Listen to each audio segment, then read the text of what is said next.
but the observer is not in time.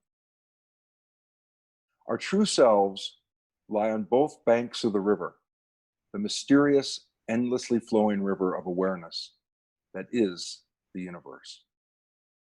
And now I would like to share with you 3 stories of dreaming with intent.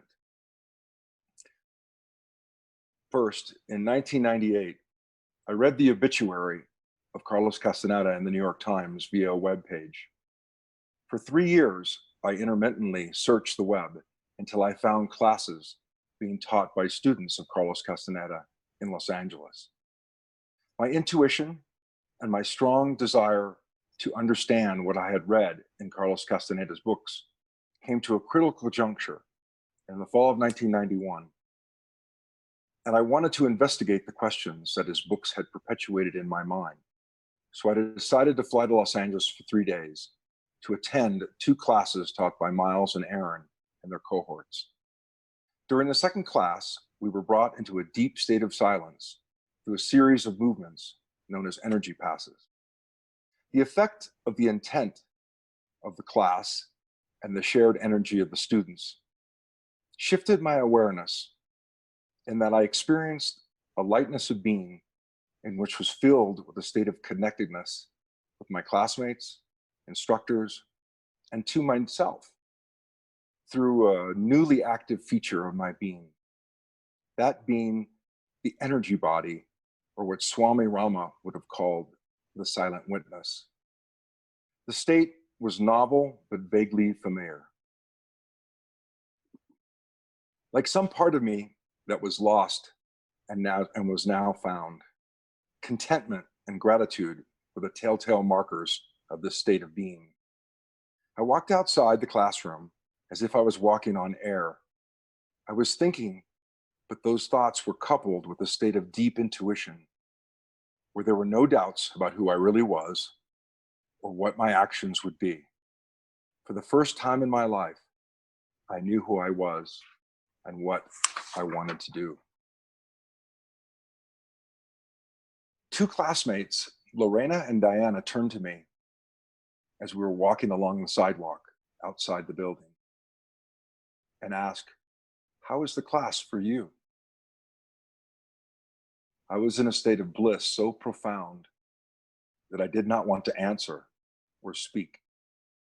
Yet, I stopped and turned and simply said, "This is for me." I crossed a boundary at that moment for whence I could no longer return. A door had been opened at that moment, and I became conscious of the active side of infinity. I'd have never looked back from the intensity of that moment. While I still stumble and struggle every day, is the bodily memory of that experience that is my true north and a daily reminder of my true self. The dream of my life has been imbued and fortified by my intention to know my human heritage and live with access to my human potential, which was revealed to me on that warm fall evening in Los Angeles. Without a doubt, it's been the most important day of my life.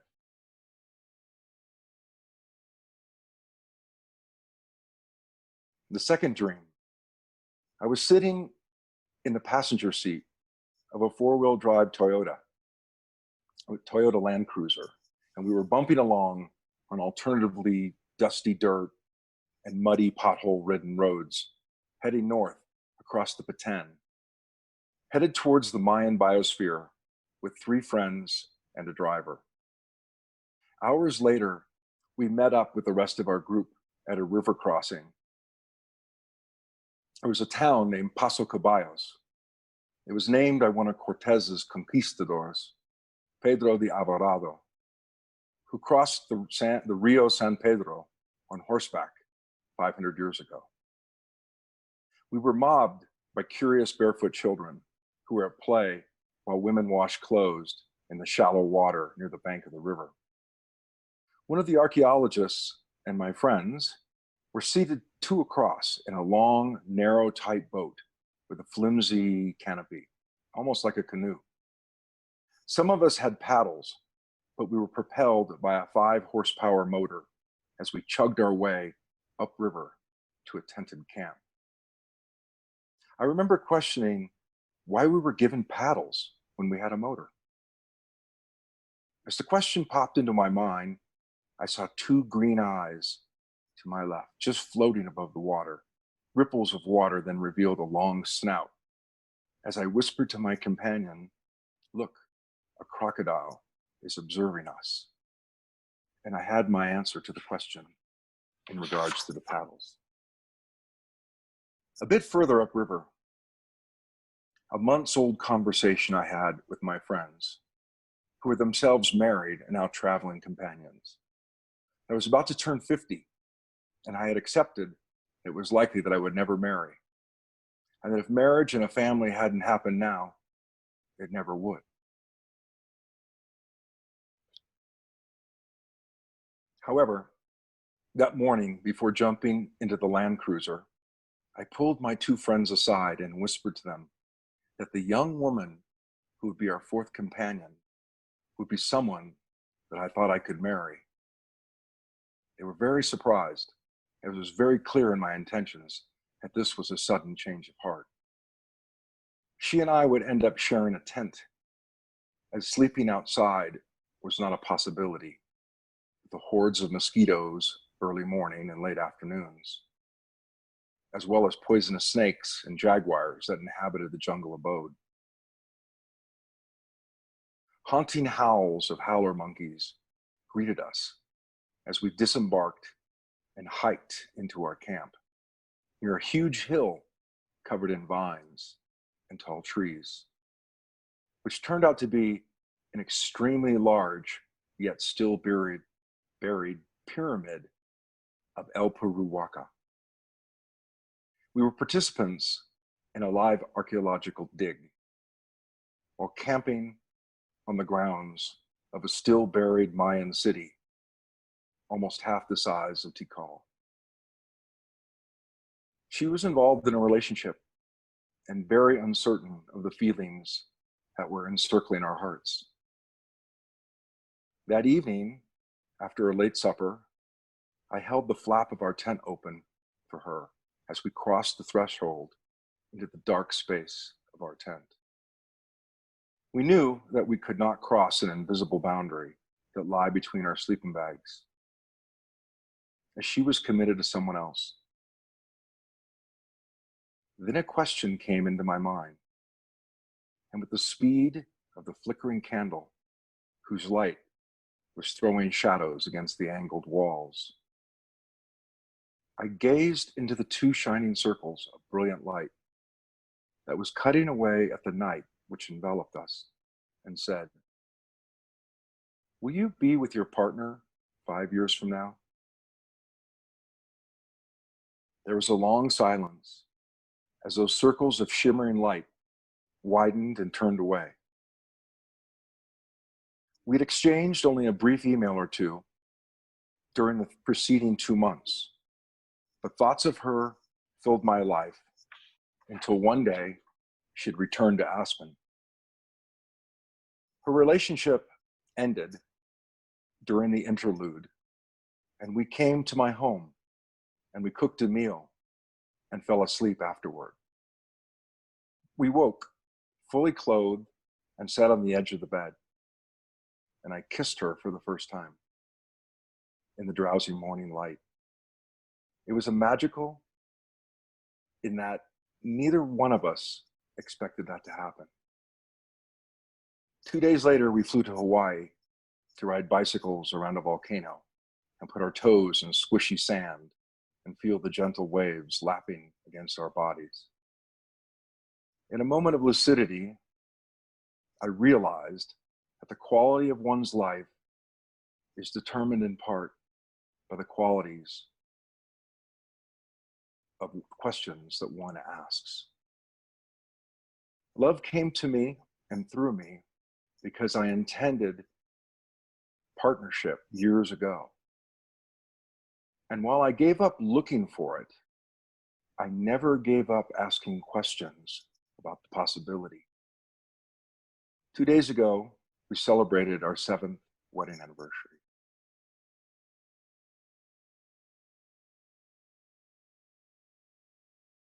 The third dream, it was late summer 2009. I felt that I would be getting engaged before the end of the year, and I knew I could not have two wives. It was time for me to leave the company that I founded and my co-founder for a new life with a new wife. Yet I had a deep yearning to end this 15-year affair by tying a ribbon around the entire experience and leaving my partners with a gift. The next week, a business acquaintance texted me and told me he was in town and he asked to meet me. I was overwhelmed at the time with commitments, so I hesitated. But I took a moment and asked myself, why not? 15 minutes later, I arrived at the Aspen Institute and greeted my friend. We sat down under the shade of a small grove of fluttering aspen trees. He then asked me what seemed to be at the time a random question. Would I consider investing in Twitter? The day was August 24th, and everyone in my office was on vacation. Twitter was the antithesis of the type of company that my partners wanted to invest in.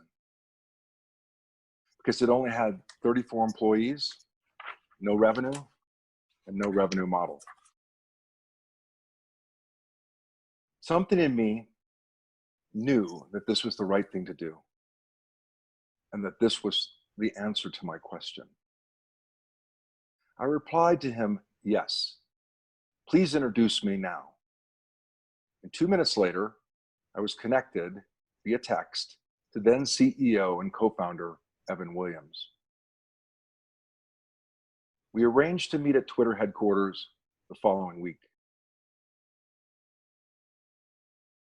From that day forward, 100% of my attention was on convincing my partners to do something that they would not really want to do. And also, I was hopping back and forth to San Francisco, meeting Twitter executives and board members, trying to convince them that we were the right partner for them. It all came to a head 2 weeks later when my girlfriend, the one in the tent, and I were holed up in a hotel in Union Square, San Francisco, waiting for a phone call or email to tell me that our term sheet had been chosen and that we were to lead the next round of investment. The hours of waiting turned into days. It was an excruciating experience, as I felt sure that this was meant to be, yet there was only silence. I had done all I could do, and yet no one was getting back to me. So I just waited and stressed and waited. I kept telling my girlfriend that I checked and rechecked my intent and that the universe opened the door, but why hadn't they replied? What's wrong?